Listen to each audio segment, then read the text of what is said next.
तर वोटांची चोरी न महाराष्ट्रात झाली आहे न भारतात कुठे झाली आहे. काही चोरीला गेलं असेल तर राहुल गांधींच्या डोक्यातली चिप चोरीला गेलेली आहे आणि त्यांची हार्ड डिस्क करप्ट झालेली आहे. म्हणून त्या गोष्टी रोज बोलतात, रोज खोटं बोलतात, खोटं बोलून पळून जातात, वेगवेगळे आकडे देतात. मागच्या वेळेस म्हणाले महाराष्ट्रात 75 लाख वोटर वाढले, आता म्हणाले महाराष्ट्रात 1 कोटी वोटर वाढले.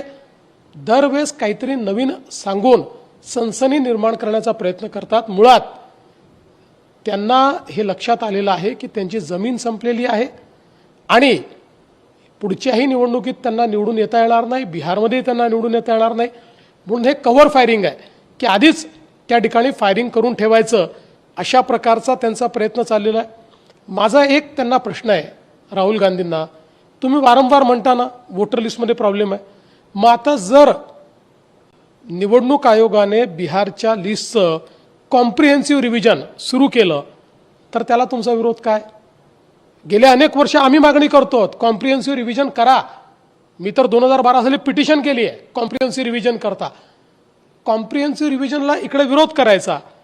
वोटर लिस्ट सुधारायची असेल तर कशी सुधरेल? आपल्या कायद्यात काय आहे?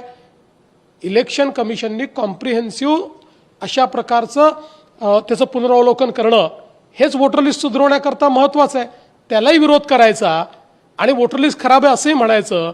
म्हणजे एक प्रकारे भारताच्या ज्या काही आपल्या लोकशाहीने तयार केलेल्या संस्था आहेत, या संस्थांवरनं लोकांचा विश्वास उडला पाहिजे, भारताच्या लोकशाही प्रक्रियांवरनं लोकांचा विश्वास उडला पाहिजे, भारतामध्ये अराजक तयार झालं पाहिजे, अशा प्रकारची मानसिकता राहुल गांधींची दिसते आहे. कारण त्यांना त्यांच्या पक्षाकरता पुढे भविष्य दिसत नाही.